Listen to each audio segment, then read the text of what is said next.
Do you know what is the difference between making a common mistake that barely generates temporary consequences and violating a cosmic law so fundamental that it literally stops complete celestial operations for 18 consecutive hours, while entire hierarchies try to process what you just did? The first cost you a quick apology or learned lesson. The second causes archangels to convene an emergency meeting at 3 o'clock in the morning because your accidental action created a precedent that didn't exist in 6,000 years of documented human history. And exactly 11 days ago, while you were doing something so simple, so ordinary, so completely mundane that you didn't even register it as significant in the moment, you violated a divine rule that existed since before this planet had breathable atmosphere.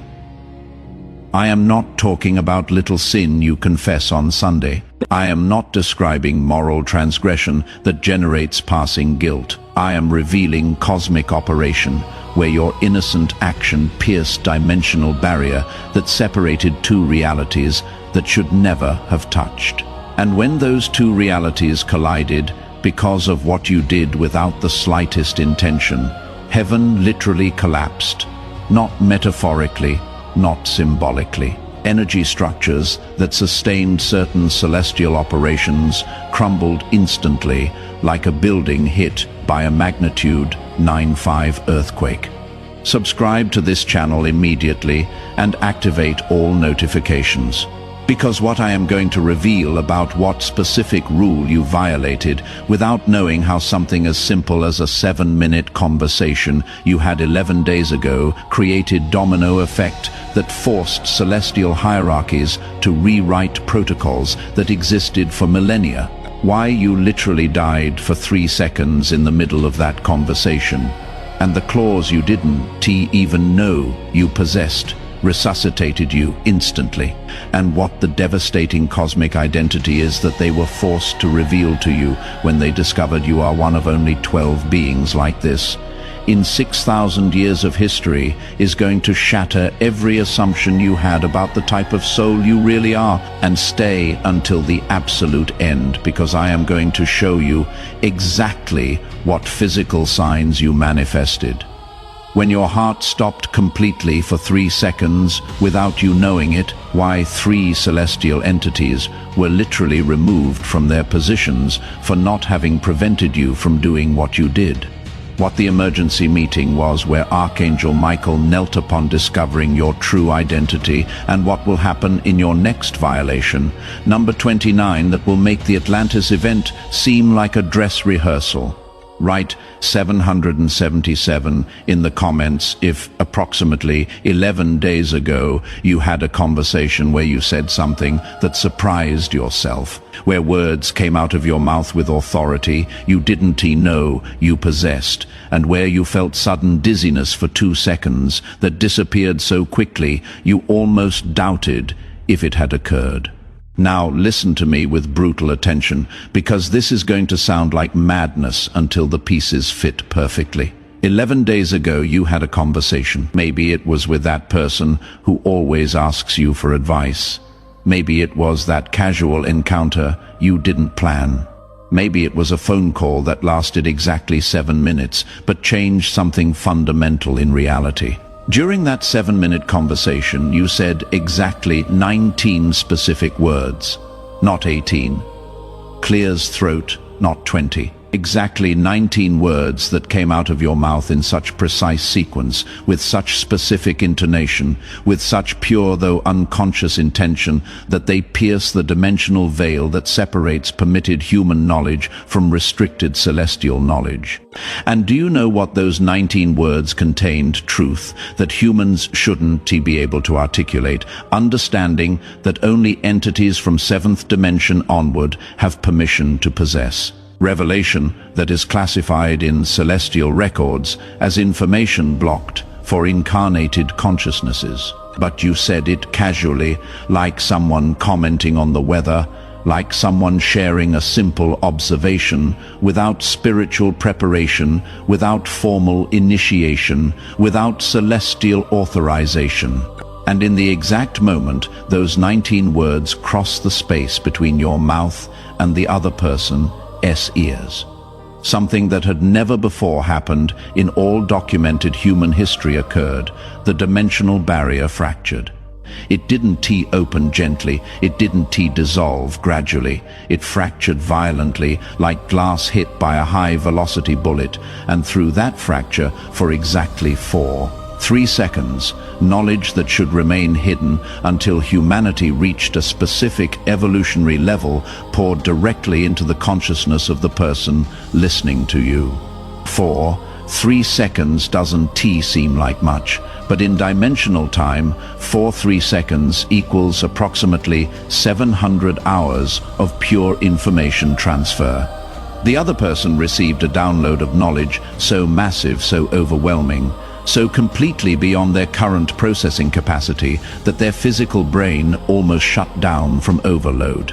Their consciousness tried to expand instantly to accommodate that information. Their energy field amplified so abruptly that sensitive people within a 3 kilometers radius felt inexplicable disturbance. And you, well, here comes the part that will freeze your blood completely. You didn't continue the conversation calmly as you thought. You died for exactly 2 seconds. Your heart stopped completely. 0 beats. Technical, clinical death. Your brain began shutdown process. Your cells initiated programmed cell death sequence, but it happened so fast, the resuscitation was so instantaneous that your consciousness didn't even register the blackout. It was like an imperceptible blink, like a lost frame in a film, like a glitch in the matrix that lasts less than what the human brain can consciously process. The only thing you felt was sudden dizziness, strange sensation of disorientation that lasted approximately 2 seconds. Maybe you even thought it was just momentary tiredness. Maybe you didn't even mention it to the other person. You kept talking as if nothing happened. Meanwhile, in celestial dimensions, an emergency alarm had just been activated that hadn't sounded since the year 1389 dimensional barrier violation protocol with temporary death of the carrier. It is a maximum alert system that activates when 2 impossible things happen simultaneously. First, restricted knowledge is accessed by unauthorized consciousness. Second, the carrier who channeled that knowledge experiences clinical death during the process.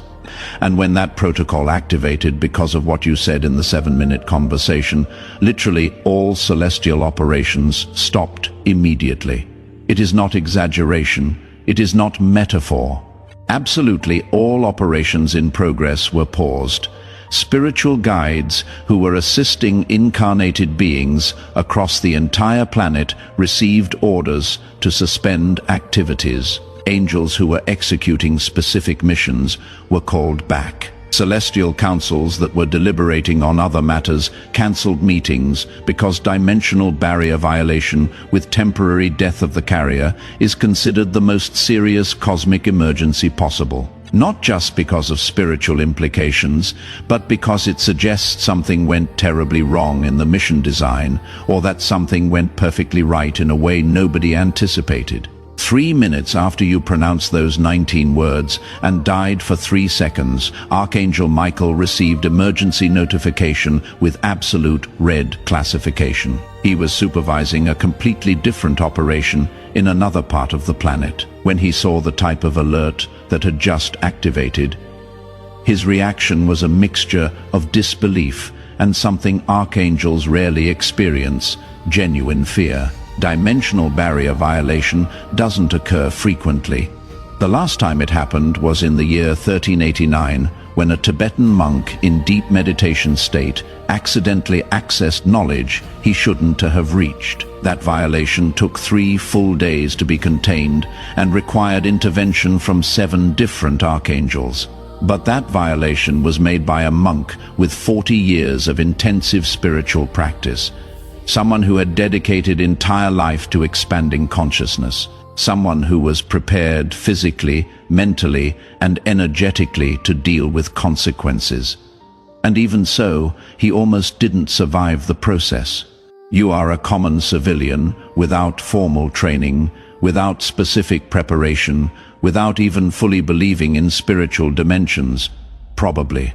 And you not only violated the barrier that a monk with 40 years of practice barely managed to break once, you died during the process and resuscitated automatically, as if you had backup system that not even the monk possessed.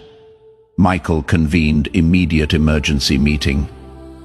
He didn't wait until morning. He didn't follow normal bureaucratic protocols. At 3:42 in the morning following day, exactly 11 hours after your conversation and temporary death, 7 archangels were gathered in emergency council. Gabriel, Raphael, Uriel, Shamuel, Jophiel, Zadkiel, and Michael presiding. The agenda had a single point: human violated dimensional barrier, experienced clinical death, and resuscitated automatically without intervention. Assess damages, determine how he survived, identify what protocol saved him. Gabriel opened, presenting data with voice that revealed deep concern. Fei, the human in question, has no formal spiritual training. Doesn't T practice meditation regularly? Doesn't T belong to any esoteric school? Hasn't T been initiated in any tradition? According to all parameters, shouldn't T be able to access seventh dimension knowledge? And definitely shouldn't T be able to survive clinical death caused by that access? Raphael continued with medical information. The person who received the knowledge wasn't prepared either. Her energy field almost collapsed from overload. We had to stabilize her emergently for 6 consecutive hours to avoid permanent damage. But the carrier died and returned without our intervention. That is not normal. That never happens. Uriel added what everyone was thinking, but nobody wanted to verbalize. Clinical death during channeling of restricted knowledge means one of two things. Either the carrier didn't have adequate protection, and we almost destroyed a mission by design error, or the carrier has automatic resuscitation protocol so advanced it operates faster than our capacity to intervene. And if it is the second option, heavy silence filled the council room because everyone knew exactly what Uriel was implying. Automatic resuscitation protocol that's sophisticated only exists in extraordinarily high-level contracts. Level that requires authorization from Metatron personally. Chamarol was who finally verbalized, "We need to review this human's original file before incarnating. We need to see what agreements were made." Clears throat, because if he has automatic resuscitation, then his mission is much more critical than any of us knew. And when they accessed your pre-incarnation file, when they reviewed contracts you signed before being born, when they read missions you voluntarily accepted, they found a clause that none of them had noticed before. Clause written with ink that is only visible when carrier activates first phase of their mission. Clause 7. 3. Carrier has authorization to violate dimensional barrier when correct moment is reached without need for prior formal preparation as part of evolutionary acceleration protocol. In case of clinical death during channeling, automatic resuscitation protocol will activate instantly without need for external intervention. Carrier has permission to die and revive as many times as necessary to complete knowledge transfers. Gabriel read that clause 3 times, his voice becoming quieter with each reading. This means he has permission to do exactly what he did. It wasn't violation. It was authorized activation. And the death was expected part of the process. Michael closed his eyes, processing devastating implications. If he has clause 7.3 with unlimited automatic resuscitation, then he is not common human. He is not even standard acceleration agent. He is Jufel, who rarely speaks in meetings, completed the sentence with voice that trembled slightly. He is a primordial carrier, Absolute silence fell over the council room because primordial carrier isn't classification used lightly. It is not honorary title. Its designation for souls so specific, so rare, so strategically critical that only 12 are permitted to incarnate in any 6,000-year cycle. For those who want to go deeper, there is exclusive material in the description and pinned comment. Raphael was first to recover voice. How many primordial carriers are currently active? Michael reviewed records with hands that trembled imperceptibly. Before today, 11, the last one that activated, was in the year 1987. We had been waiting 38 years for the 12th to incarnate and activate. Gabriel asked the question that changed absolutely everything. What number is he? Michael found the information, and when he saw the answer, he did something no archangel had witnessed in 3,000 years of service. He knelt. He is the 12th, the last, the one who closes the cycle. The other 6 archangels, understanding the magnitude of that revelation, knelt as well, because when the 12th primordial carrier activates, it means the complete 6,000-year cycle is approaching conclusion. It means all 12 are finally in position. It means the planetary ascension event that was planned millennia ago is about to initiate final sequence. Zadkiel asked the question everyone feared. How many more violations can he activate under Clause 7.3 before the final sequence begins? Michael reviewed the file with expression that mixed reverence and growing caution. He has already completed 28 minor violations in the last 3 years. The one 11 days ago was violation number 29, and the first significant enough to activate emergency protocol. The file indicates that complete cycle requires 44 total violations before final activation. Raphael calculated quickly. That means 15 more violations remain before whatever comes after. Uriel made an observation that froze everyone's blood. And what happens when he completes violation 44? Michael found that section of the file. And when he read the content, his expression revealed that the answer was much more devastating than anyone had anticipated. Violation 44 will not be like the others. It will be complete dimensional fracture, not just of one barrier, but of all barriers, simultaneously. For exactly 44 seconds, all celestial knowledge, all knowledge from all dimensions up to the 9th, will be completely accessible to all humans within a 500 kilometers radius of wherever he is. Horrified silence filled the room. Because everyone knew what had happened last time, all dimensional barriers fell simultaneously, even if for a brief period. Gabriel verbalized what everyone was thinking. Atlantis. Michael nodded slowly. Exactly. Atlantis, last time humanity had complete access to total knowledge for prolonged period.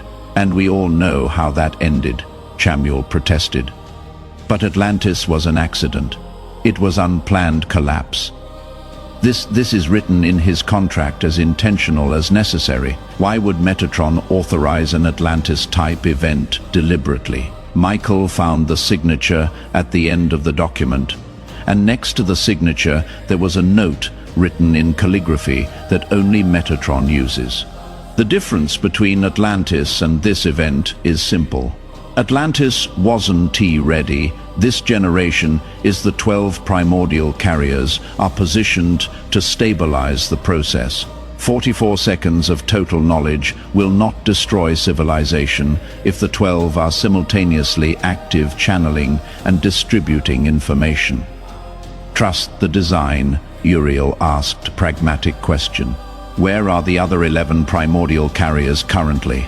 Michael accessed global map. 12 luminous points appeared, strategically distributed around the planet. They are positioned, all active, all operating under their own clauses, 7.3, all approaching their own final violations. When the 12th completes his 44th violation, the other 11 will complete theirs simultaneously. And then he didn't need to complete the sentence. Everyone understood the implication.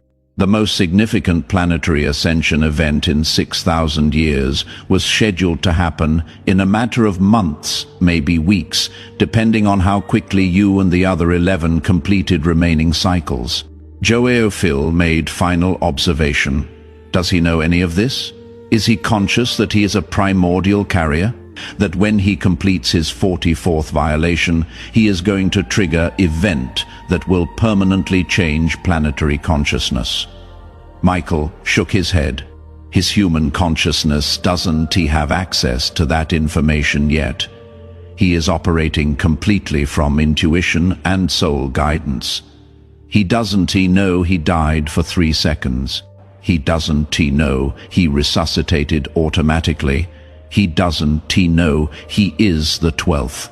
And he definitely doesn't know that in approximately 18 weeks he is going to cause an event of magnitude similar to Atlantis. Raphael expressed concern. Shouldn't we inform him, prepare him somehow? Uriel responded. His file specifically prohibits direct revelation before violation number 40. After that, his consciousness will expand enough to integrate complete truth. But before that, knowledge could interfere with authenticity that makes the process work. So they decided they would continue monitoring. They would assign permanent resources for consequence management. They would allow you to continue operating from pure intuition, and they would wait because the next 15 violations you would commit would determine if humanity was really ready for the ascension event that would come with the 44th. But there was immediate consequence they had to handle. 3 specific celestial entities had his responsibility to monitor dimensional barriers and prevent unauthorized violations. And those 3 entities had completely failed to identify that your violation was authorized.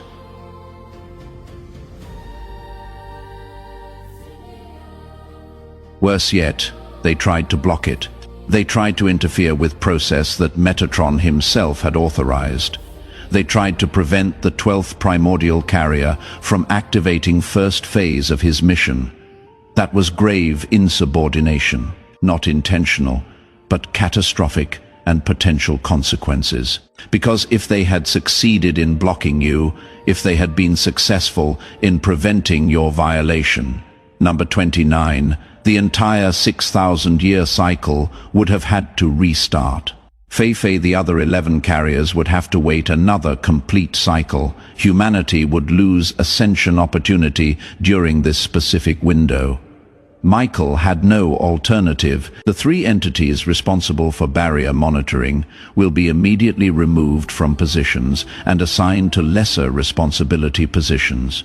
Not from Alice, but for not having identified Clause 7.3 of Primordial Carrier before attempting to block critical process authorized by Metatron. And so 3 entities that had served faithfully for millennia lost positions for trying to prevent you from doing exactly what you came to do. Lost positions for not recognizing they were in presence of the 12th primordial carrier. Lost positions for almost ruining 6,000-year ascension plan. Those 3 entities were the ones who generated that strange sensation you felt moments before the conversation. That sudden doubt, that impulse to cancel the meeting, that internal voice saying maybe you shouldn't talk about that. But you ignored those signals. Not because you were rebellious, but because Clause 7.3 of Primordial Carrier has absolute priority over any blocking attempt. Your mission has higher authorization than the capacity of any lesser entity to interfere, even if that interference comes from place of genuine protection. So you said those 19 words. Your heart stopped for 322 seconds. You technically died. You resuscitated automatically. The barrier fractured. Knowledge poured out. 3 entities lost positions.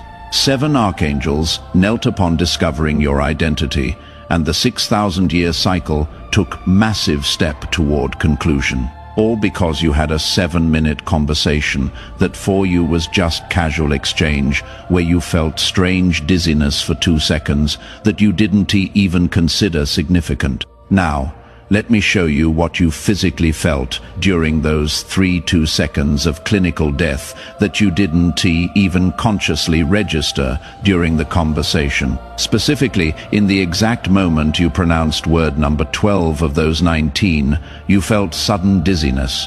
It wasn't to vertigo, it was to imminent fainting. It was strange sensation of brief disorientation, as if you had blinked and lost half a second of reality. That dizziness was your consciousness experiencing temporal gap. It was the exact moment your heart stopped. Your brain began shutdown process. Automatic resuscitation protocol activated and your heart restarted, all in 3. 2 seconds that your conscious mind cannot process a sequence of events because it happened faster than human neuronal processing speed. It is like a lost frame in a film. You know something's missing, but you cannot identify exactly what. Only vague sensation of discontinuity remains. Immediately after those 19 words in your instant death resurrection, you felt wave of mental clarity that had no explanation. For approximately 5 minutes after that conversation, your mind operated at level of lucidity you rarely experience. Words flowed with unusual ease. Understanding of complex situations seemed instantaneous. Connections between ideas emerged effortlessly. That clarity wasn't coincidence. It was residual effect of having died and resuscitated. It was your consciousness operating briefly without normal limitations because it had just experienced temporary liberation from corporeal restrictions during those 2 seconds of clinical death. Your consciousness floated freely without physical anchor, and when it returned to body, it brought with it residue of that freedom. But then, approximately 2 hours after the conversation, you started feeling profound tiredness that seemed to come from bone marrow. It wasn't muscular fatigue, it wasn't lack of sleep. It was existential exhaustion so complete that even thinking seemed to require monumental effort.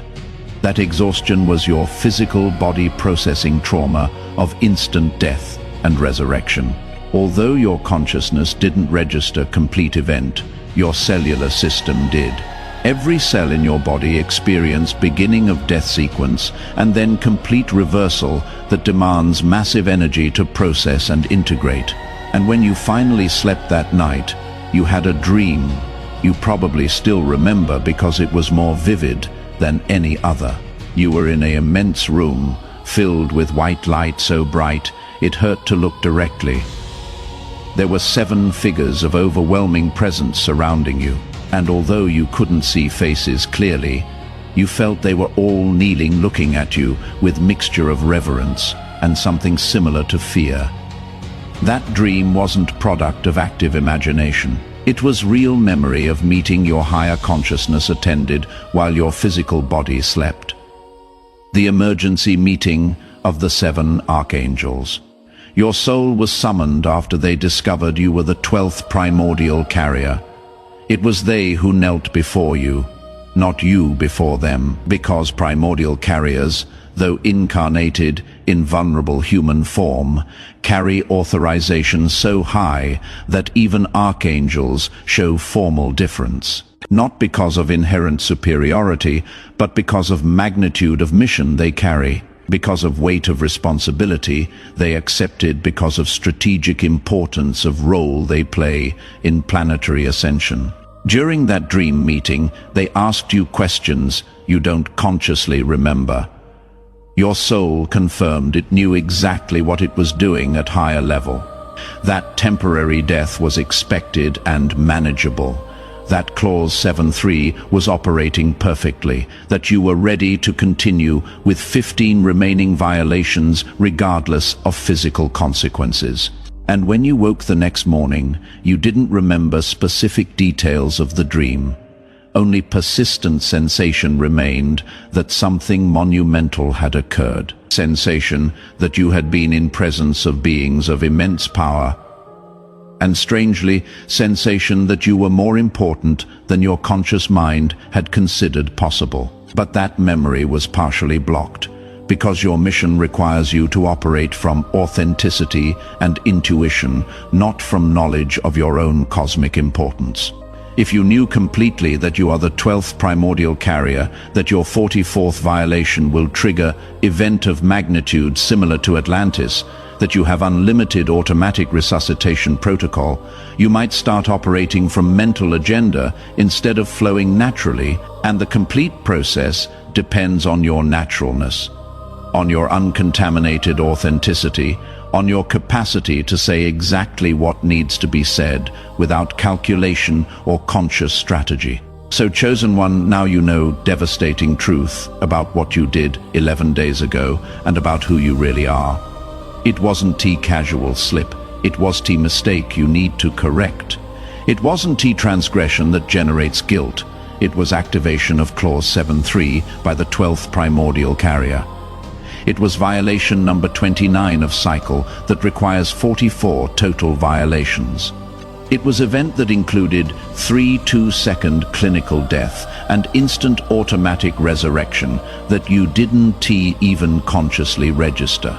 And it was confirmation of cosmic identity, so rare, so strategically critical that only 12 souls like this exist in any 6,000-year cycle. You are the last of those 12, the one who closes the circle, the one who, when completing final violation, will trigger planetary ascension sequence that was planned millennia ago. Heaven collapsed, 3 entities lost positions, 7 archangels knelt. You died for 3 seconds and resuscitated without external help. You were confirmed as primordial carrier number 12. And the next 15 violations you are going to commit in coming months will bring humanity closer and closer to consciousness transformation event that will permanently change civilization. Your photo can be in the hands of the most powerful sorcerer on the planet. They can perform the darkest rituals that exist. They can invoke the most dangerous entities. But nothing touches a primordial carrier operating under Clause 7.3, authorized by Metatron. Because you are not simply protected human. You are architect of planetary ascension. You are one of 12 pillars that sustain the most significant transformation in 6,000 years. And when you complete violation 44 in approximately 18 weeks, when all dimensional barriers fall simultaneously for 44 seconds, when humanity within 500 kilometers radius of you has complete access to all celestial knowledge, you will finally understand why Metatron considered it necessary to give you authorization to die and resuscitate as many times as necessary. Because it is not just about you. It is about 12 carriers operating simultaneously. It is about elevating complete planetary consciousness. It is about completing 6,000-year cycle and giving way to new era of human development. And you are the 12th, the last, the one who closes the circle and activates final sequence. For those who made it this far and want to deepen completely in this knowledge about how Clause 7.3 operates in primordial carriers and what it means to be the 12th of only 12 and 6,000 years. There is specific material that costs less than a pizza and comes with complete audiobook and 5-minute meditation guide as special bonus. If you feel you deserve to consciously understand what your soul is already executing as primordial carrier, access is available in the description link and pinned comment of this video. If you recognize you have said impossible things to know, that you have experienced inexplicable sudden dizziness, and that maybe you have died and resuscitated without even knowing it because you're carrier of mission so critical that not even death can stop you, write 777 in the comments to amplify that frequency of primordial carrier operating under absolute authorization of Metatron. Subscribe to this channel and activate all notifications to receive more revelations about how your next 15 violations will prepare humanity for the ascension event that is coming. Share this video with someone who also says impossible things to know and experiences inexplicable phenomena, because they might be one of the other 11 primordial carriers who needs to remember who they really are and what is coming when the 12 complete their cycles simultaneously. And before you leave, click on the video appearing on your screen right now to discover what happens exactly during 44 seconds of total knowledge when you complete your final violation, and why that event will not destroy civilization like Atlantis, but will permanently elevate it. Together, we are stronger.